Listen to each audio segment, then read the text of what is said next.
ಆತ್ಮೀಯ ವಿದ್ಯಾರ್ಥಿಗಳಿಗೆಲ್ಲರಿಗೂ ನಮ್ಮ ಚಾನಲ್ಗೆ ಸ್ವಾಗತ. ಯಾರು ಫಸ್ಟ್ ಟೈಮ್ ಚಾನಲ್ನ ನೋಡ್ತಾ ಇದ್ದೀರಾ, ಚಾನಲ್ನ ಸಬ್ಸ್ಕ್ರೈಬ್ ಮಾಡಿ, ಅದೇ ರೀತಿ ಬೆಲ್ ಐಕಾನ್ನ ಪ್ರೆಸ್ ಮಾಡಿ ಅಂತ ಹೇಳ್ತಾ.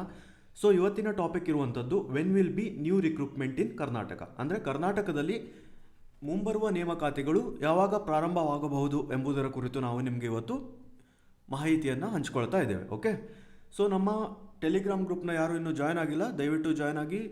ಲಿಂಕ್ನ ಕಮೆಂಟ್ ಸೆಕ್ಷನಲ್ಲಿ ಪ್ರೊವೈಡ್ ಮಾಡಿರ್ತೇವೆ. ಓಕೆ, ಸೊ ಬನ್ನಿ ಇವತ್ತಿನ ವಿಡಿಯೋನ ಸ್ಟಾರ್ಟ್ ಮಾಡೋಣ.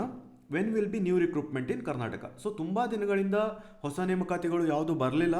ಆಲ್ಮೋಸ್ಟ್ ಟೆಕ್ನಿಕಲ್ಗೆ 1 ವರ್ಷ ಹತ್ರ ಆಯಿತು, ಯಾವುದು ಹೊಸ ನೇಮಕಾತಿಗಳು ಇನ್ನೂ ಬಂದಿಲ್ಲ. ಓಕೆ, ಬಟ್ ನೋಡಿ, RDPR ಏನಿದೆ ಆಲ್ಮೋಸ್ಟ್ 3 ಇಯರ್ಸ್ ಆಯಿತು ಫೈನಾನ್ಷಿಯಲ್ ಅಪ್ರೂವಲ್ ಆಗಿ. ಸ್ಟಿಲ್ ಅದನ್ನು ಕೂಡ ಇನ್ನೂ ರಿಲೀಸ್ ಮಾಡಿಲ್ಲ ಅವರು.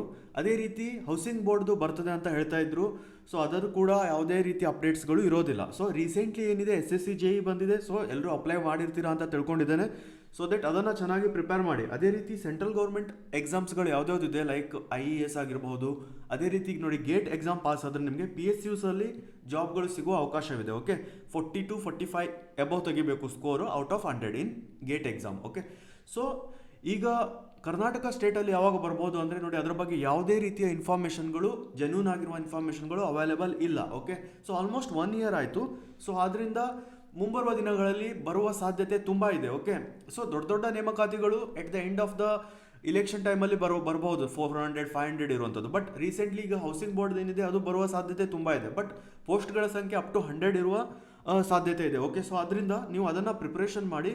ಯಾವುದೇ ಕಾರಣಕ್ಕೂ ಕೂಡ ಎಕ್ಸಾಮ್ ಯಾವಾಗಿದೆ, ಡೇಟ್ ಯಾವಾಗಿದೆ ಅದ್ರ ಕುರಿತು ಟೆನ್ಷನ್ನ ತೊಗೊಳ್ಬೇಡಿ. ನಿಮ್ಮ ಪ್ರಿಪ್ರೇಷನ್ಗಳ ಬಗ್ಗೆ ಜಾಸ್ತಿ ಇಂಪಾರ್ಟೆನ್ಸ್ನ ಕೊಡಿ.